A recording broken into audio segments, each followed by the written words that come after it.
This is News 25 with Deanna O'Donnell and Unette Gentry. News 25, local news you can count on. News is brought to you by J.K. Nelson Law. Give them a call, 727-9900. Today's news is also brought to you by Gunny's Air Conditioning and Heating. New service and repair. Call Gunny's 775-727-6800. Welcome and thanks so much for joining us here on News 25 on KPVM TV and Ace Country Radio. I'm Deanna O'Donnell. And I'm Unette Gentry. It is Tuesday, August 16th.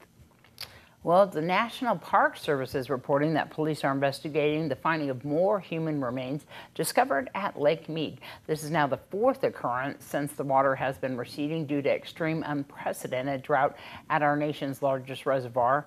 According to the National Park Service rangers, they responded to a report of the discovery of human skeletal remains in the Swim Beach area of Lake Mead National Recreation Area at approximately 8 p.m.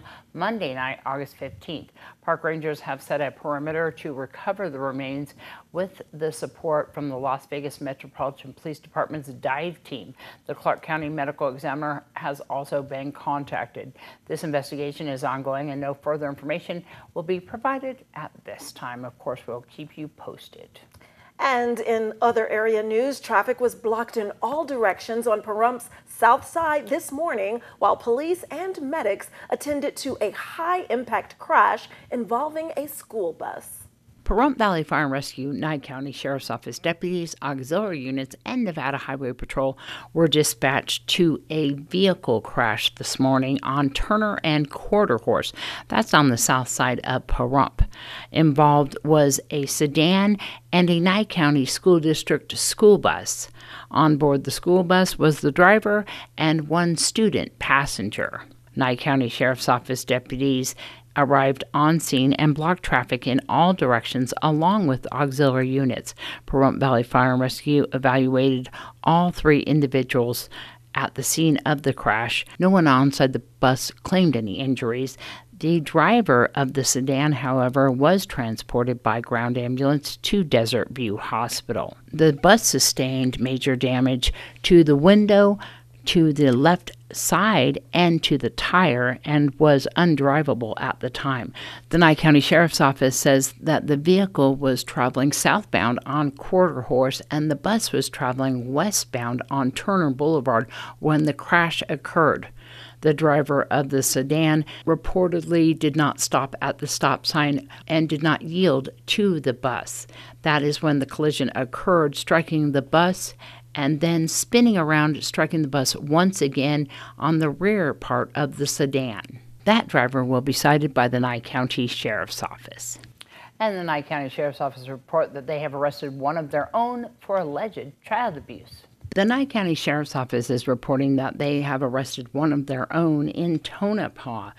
Arrested was Deputy James Christensen, who is facing charges of child abuse or neglect. On August 14th, a deputy responded for a call of an alleged child abuse. Upon arrival, they made contact with the reporting person who stated that James Christensen had struck her son with a belt 2 nights prior. She said that she did not find out about it until the night of the 13th and stated that James had hit her son after he did not complete some chores. According to the declaration of arrest, the deputy said that the child showed the deputy the bruise on his right hip above his buttocks. James was also on scene and showed the belt that he had used. The report says the bruise was approximately 2 inches wide and about 3 inches long, with color discoloration, but did not appear to be swollen. Christensen was then arrested and transported to the Tonopah Detention Center. An area woman says she was in fear of her life, so police arrested a man who she says choked her and held her at knife point while demanding money. The Nye County Sheriff's Office report that they have arrested an individual by the name of Giovanni Iovalacit for robbery and domestic battery with strangulation. According to the declaration of arrest on August 10th, deputies were dispatched for a report of a domestic battery in progress. Upon arrival, they made contact with a female who said that she and Giovanni were in a dating relationship, and he had allegedly put his hands around her neck, choking her to the point that she could not breathe. Deputies said that they witnessed the redness around her neck. She also added that Iovalosset pushed her against the kitchen counter, causing her pain to her lower back, and then put 2 knives against her throat while pushing her against the wall and demanding $1,000 from her by force. Deputies then arrested Giovanni Iovalosset and transported him to the Nye County Sheriff's Office Detention Center. Well, there is some good news, actually, which I'm kind of excited about, because when I read the next press release on the other side of this break, I went, good news. There's good news. Positive news. Stay tuned for it. We'll be right back. You're watching News 25, the most recognized and farthest reaching local news in Nye County. News 25, local news you can count on. This segment of News 25 is brought to you by Lisa Spahitz and Mike Plasmeyer at Country Financial Insurance. Auto, home, life, and commercial. 775-727-8920. Welcome back. Well, efforts to reduce pollution and restore Lake Tahoe's world-famous water clarity remain on track, despite impacts from climate change and other factors, according to a bi-state report released today by the Nevada Division of Environmental Protection and the Lahontan Regional Water Quality Control Board, part of the California Environmental Protection Agency. Notably, the bi-state Lake Tahoe Total Maximum Daily Load Program's 10-year performance report shows that pollution from fine sediment, which significantly impairs lake clarity, was reduced by nearly 600,000 pounds in 2021, or the mass equivalent of about 206 cars. This is an increase over last year's reduction of 523,000 pounds. Nitrogen and phosphorus, both of which contribute to algae growth, have also been reduced by thousands of pounds per year through the program, thanks to the efforts of federal, state, and local agencies, as well as private landowners in the basin. And thanks to these collaborative efforts, the latest lake clarity level was measured at 61 feet. And more good news, a ribbon-cutting ceremony marks the opening of a new marijuana dispensary right here in Pahrump. The Source is a Nevada-based company with 5 stores, 2 grow facilities, and a production facility right here in the Silver State. The Source CEO, Steve Heffer, says that he's excited to offer something new to the people here in our area. The first customers we spoke with really like what they see. We're really excited to be here. This has been a passion project for us to bring our concept, our dispensary, to the home of our grow facility here in Pahrump, and this is a culmination of a lot of people's hard work, and we're just excited. We wanted to celebrate. We have a huge assortment of products in every category to meet everybody's need wherever they are in their cannabis journey. So we have an incredibly hand-selected, curated assortment of flower. Comes in all different sizes and effects and prices, as well as our edibles and other consumables, vapes. You know, we're very proud of our Camp brand, which has a solventless vape product that is really one of the cleanest products in the country, and it's really incredible. I'm so glad to see something happen like this. The Source has got great prices and different kind of quality than what we were used to. I really like it. It's inexpensive for somebody that don't really make much like me. It's pretty cool. The selection is nice. It's pretty, and it smells good too. I like the people, the friendliness, the knowledge that they have. When you tell them what's going on, they know just what to get you. It's really great to have another place here in town to choose from, and you know they have a lot of great varieties here, and it was a great grand opening. Get to meet all the people.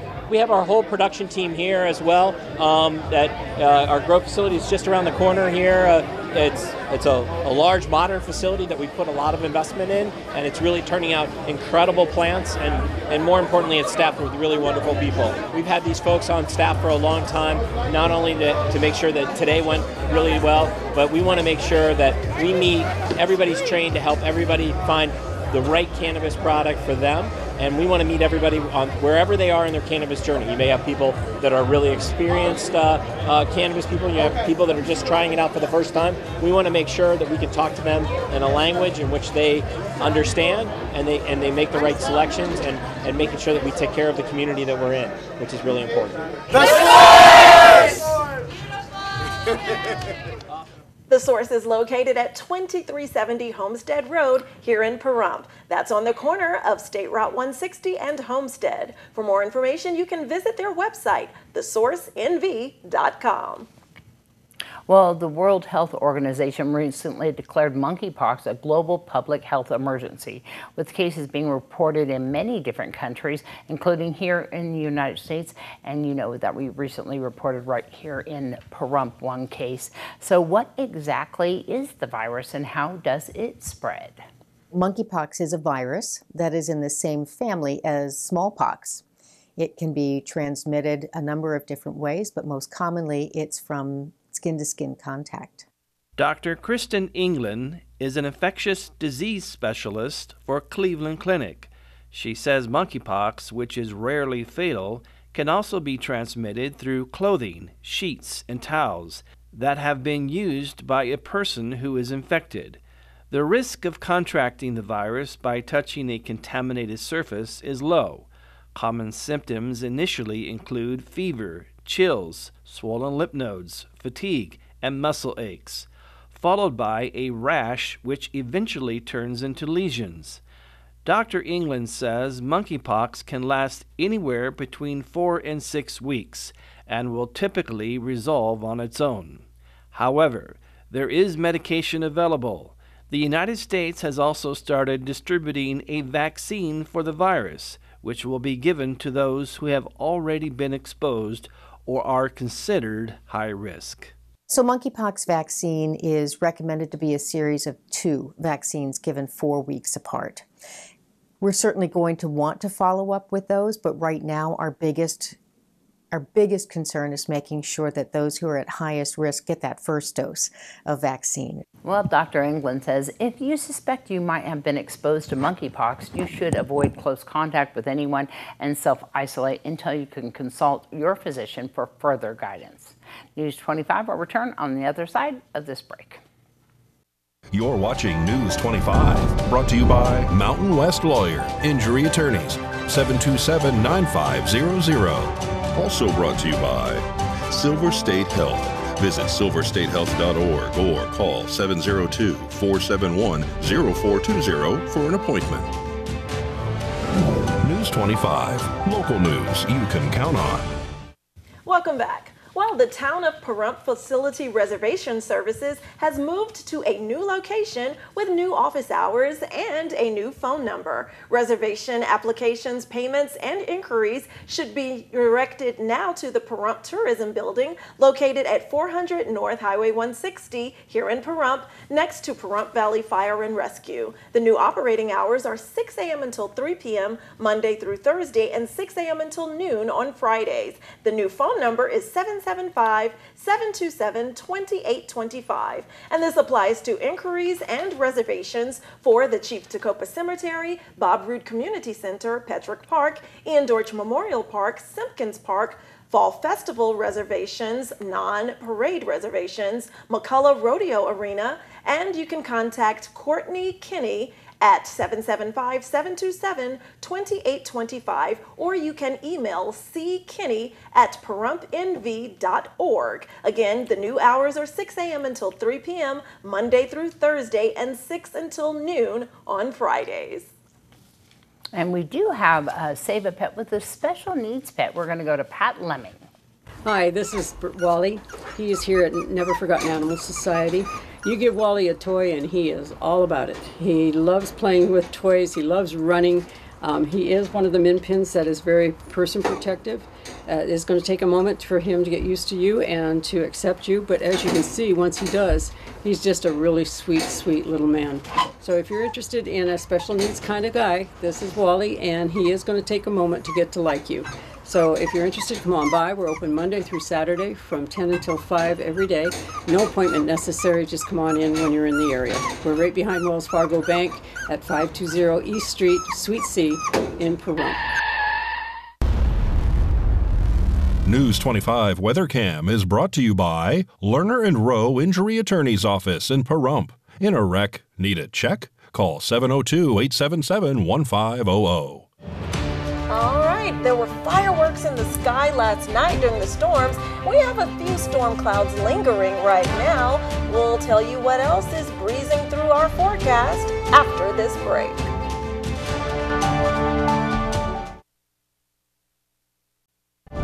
News 25 weather is brought to you by Dairy Council of Nevada. The splash of cream in your coffee, the dollop of sour cream on your burrito, the melted toasty cheese on your pizza. Undeniably delicious, undeniably dairy. Enjoy what's real. Hi, good evening, Nevada. It's John Kohler from the KPVM Channel 25 Weather Studios on a Tuesday night. Feeling pretty good about this weather map. Look at this, Fernley and Fallon, 98 degrees. Weather Twins, hey, look at you go. Carson City saw 95. The cool spot in the state tonight, Tonopah, y'all so cool at 87 degrees. Goldfield saw 91, 99 out in Beatty, and they're starting to sweat, but not as bad as Amargosa. Boy, 102 degrees. It feels pretty muggy this time of year, doesn't it? Yeah, you're a hot spot in the state today out in Amargosa. Las Vegas checking in at 97, and Death Valley, 114 degrees. It's just like Death Valley, isn't it? Always, every night. 98 degrees here in the beautiful paradise of Pahrump. We saw 99 just a little bit earlier. Southerly winds 8 miles per hour. Took the edge off just a little bit. That humidity at 22% this morning when the sun rose, 6:03 a.m. Yeah, it got me a little sticky, and it kept building. Look at this humidity at 36%, and we're looking for a sunset under gorgeous, partly cloudy skies tonight at 7:32. That seems pretty early. I think we lost about 8 minutes of daylight over the weekend, but as we head on into Wednesday and the rest of the week, let's take a look. I think we see some hope in sight for the end of this monsoon season. Look, light cloud cover tomorrow, 100 degrees on Thursday, with some chance of rain. But look at that. Saturday looks like there's a little squall on the way out the door. Winds staying about 10 miles per hour throughout the week, but sunshine Sunday, Monday, Tuesday. I think we're seeing kind of an end of this. Lows at night 75 seems pretty good. And so we'll keep an eye on that. I don't see any extended forecasts with temperatures any greater than double digits for the next couple weeks. So we're kind of hanging in there, but it's a nice transition time, isn't it? We'll see some sunshine. All right, make plans. Back to the desk. Here's Deanna. Thanks so much, John. And those temperatures aren't too bad. We can deal with that. But we have some announcements we'd like to make. And don't you have a special announcement for a special someone in your family? Happy birthday to my sister Shelly. It is her birthday today, and I want to say a very special happy birthday to her. And I know that today also is the day that we lost Elvis, so everybody and everybody remembers that day. But I mostly remember my fellow Mississippian. Exactly, my sister Shelly, who is in Mississippi. Yes, that's right. And Elvis has a Mississippi, so it's all Mississippi today. That's right. I also got to say, besides happy birthday, Shelly, my mom's turning 80 on Saturday. So we are having that big event, and that's going to be lots of fun. We're going to have it down at Artesian Cellars. So happy birthday, Mom, in case I won't ever forget. And then also, of course, tomorrow is a grand opening of the Nye County Animal Shelter. We're going to be there, of course, getting that ribbon cutting. The shelter is going to be open. The public's invited, of course, to see the new shelter opening, 1580 East Seary Lane. That's right behind the Nye County Courthouse off Basin Avenue. You want to come on by and see that shelter opening and have a good time doing that. And we'll bring more information to you on future broadcasts. We're going to definitely do that. This of course, says the 24th. So I think that we are a little bit ahead on that shelter opening on that one. And so we will That is going to be the 24th.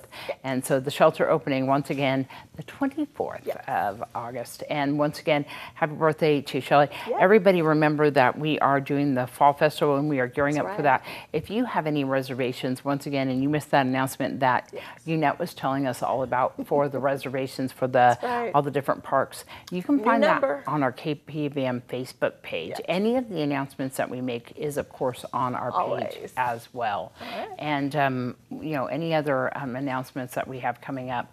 I know that there is, of course, some events happening this weekend. One is at Rhinestones, and that is going to be for a special fundraiser to help Pets Are Worth Saving. Never Forgotten Animal Society is having one on Saturday as well, and we're posting those too. Excellent. All the animal things that we can help with. We will be. Support our fellow lovers of our four-legged friends. Exactly, exactly. And so that's going to wrap up this edition of News 25. I'm Deanna O'Donnell. And I'm Unette Gentry, and from all of us here at KPVM and Ace Country Radio, thank you so much for joining us this newscast, and we will see you on the air next time. Good night. Good night.